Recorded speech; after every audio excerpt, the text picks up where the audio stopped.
بسم اللہ الرحمن الرحیم۔ اللہ تعالیٰ کا لاکھ لاکھ شکر ہے کہ اس نے ہمیں ایک دفعہ پھر رمضان المبارک کا بابرکت مہینہ عطا کیا ہے۔ اگر آپ چاہتے ہیں کہ آپ کا روزہ اللہ تعالیٰ کے ہاں قبول ہو تو قرآن و حدیث کی درج ذیل ہدایات پر عمل کیجیے۔ نمبر 1 پر شعبان کی آخری تاریخوں میں روزہ نہ رکھیں۔ رسول اللہ صلی اللہ علیہ وآلہ وسلم کا ارشاد پاک ہے، تم میں سے کوئی شخص رمضان سے پہلے 1 یا 2 دن کے روزے نہ رکھے، البتہ اگر کسی کا خاص دنوں میں روزہ رکھنے کا معمول ہو تو وہ ان دنوں کے روزے رکھ لے۔ یعنی اگر کوئی شخص پیر اور جمعرات کا روزہ باقاعدگی سے رکھتا چلا آ رہا ہے اور شعبان کے آخری دنوں میں یہ دن آ جائے تو پھر ان دنوں کا روزہ رکھ لے، اور اگر ایسا نہیں ہے تو پھر روزہ نہ رکھے۔ نمبر 2 پر ماہ رمضان کے مکمل روزے رکھ لیجئے۔ جب آپ کو رمضان کا چاند نظر آئے یا اس بات کا علم ہو جائے کہ ماہ رمضان آ چکا ہے تو آپ پر اس ماہ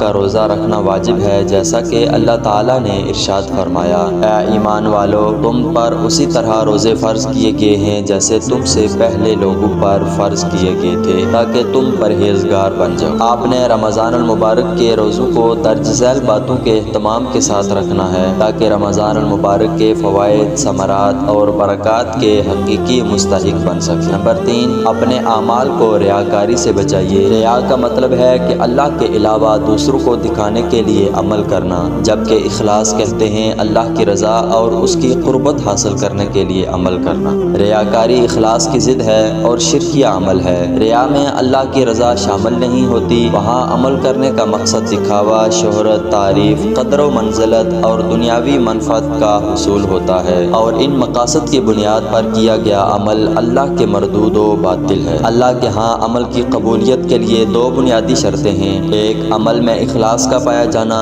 اور دوسری عمل کا سنت کے مطابق انجام دیا جانا، یعنی وہی عمل اللہ کے یہاں قابل قبول ہے جو اخلاص کے ساتھ اللہ کی رضا کے لیے کیا گیا ہو اور اسے سنت کے مطابق ادا کیا گیا ہوگا۔ لہٰذا کوئی بھی عمل کرنے سے پہلے اپنے اندر اخلاص پیدا کرنا ضروری ہے، کیونکہ اگر ریا نمود مقصود ہو تو ایسے عمل کو اللہ تعالیٰ کسی بھی صورت قبول نہیں فرماتے۔ اسی لیے اللہ تعالیٰ نے ہر کام اخلاص کے ساتھ کرنے کا حکم دیا۔ اللہ تعالیٰ کا ارشاد ہے، اور انہیں صرف اس بات کا حکم دیا گیا تھا کہ اپنے دین کو اس کے لیے خالص کر کے صرف ایک اللہ کی عبادت کریں اور بالکل یکسو ہو کر نماز قائم کریں اور زکوٰۃ دیں، یہی مستحکم دین ہے۔ نبی کریم صلی اللہ علیہ وسلم نے اپنی امت پر ریاکاری کا خطرہ محسوس کرتے ہوئے فرمایا تھا کہ میں تم پر سب سے زیادہ جس چیز کا خطرہ محسوس کرتا ہوں وہ شرک اصغر کا خطرہ ہے، اور وہ ریاکاری ہے۔ قیامت کے دن جب لوگوں کو ان کے اعمال کا بدلہ دیا جائے گا تو ریاکاروں سے اللہ تعالیٰ کہے گا،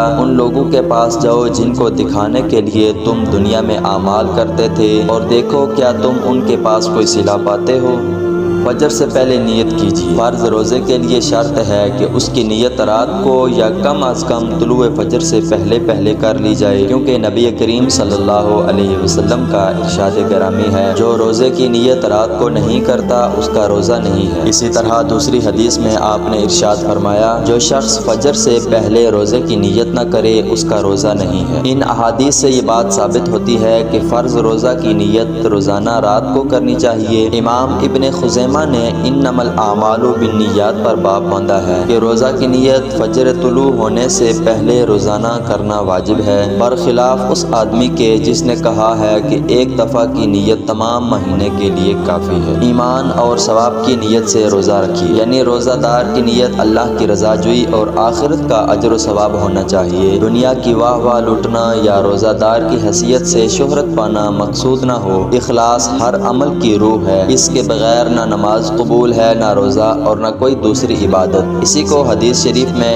ایمان و احتساب سے تعبیر کیا گیا ہے کہ ایمان اور ثواب کی نیت سے روزہ رکھنا ہے، کیونکہ روزہ اللہ تعالیٰ کے ہاں اسی وقت قبول ہوگا جب آپ ایمان اور ثواب کی نیت سے رکھیں گے۔ اسی لیے نبی کریم صلی اللہ علیہ وسلم نے ارشاد فرمایا، جو ایمان اور احتساب کے ساتھ رمضان کے روزے رکھتا ہے اس کے تمام پچھلے گناہ معاف کر دیے جاتے ہیں۔ آنکھ، کان اور زبان کا بھی روزہ ہے۔ روزہ صرف کھانے پینے سے اجتناب کرنے کا نام نہیں بلکہ اس کے ساتھ یہ بھی ضروری ہے کہ ہر طرح کے چھوٹے بڑے گناہوں سے بچیں۔ شراب نوشی، نشہ خوری، سٹہ بازی، بد نظری، زناکاری، فتنہ پروری، دھوکہ دہی، جھوٹ، غیبت، چغل خوری، جھگڑا، گالی گلوچ، مار پیٹ وغیرہ سے مکمل طور پر پرہیز کریں۔ آنکھ سے غیر محرم کو نہ دیکھیں، کان سے موسیقی اور گانے نہ سنیں۔ اگر آنکھ، کان اور زبان کو تمام برائیوں سے، گناہوں سے باز رکھا تو رمضان ہمارے لیے فائدہ مند ہوگا۔ بصورت دیگر اللہ تعالیٰ کو ہمارے دن بھر بھوکا اور پیاسا رہنے کی کوئی ضرورت نہیں ہے، کیونکہ روزے کی حکمتوں اور اس کے عظیم مقاصد میں سے تقوی کا حصول، شہوت کو توڑنا اور نفس کو تابع کرنا ہے۔ روزے کا مقصد مسلمان کے لیے صرف کھانے پینے سے منع کرنا نہیں ہے بلکہ نفس کی اصلاح اور تربیت مقصود ہے۔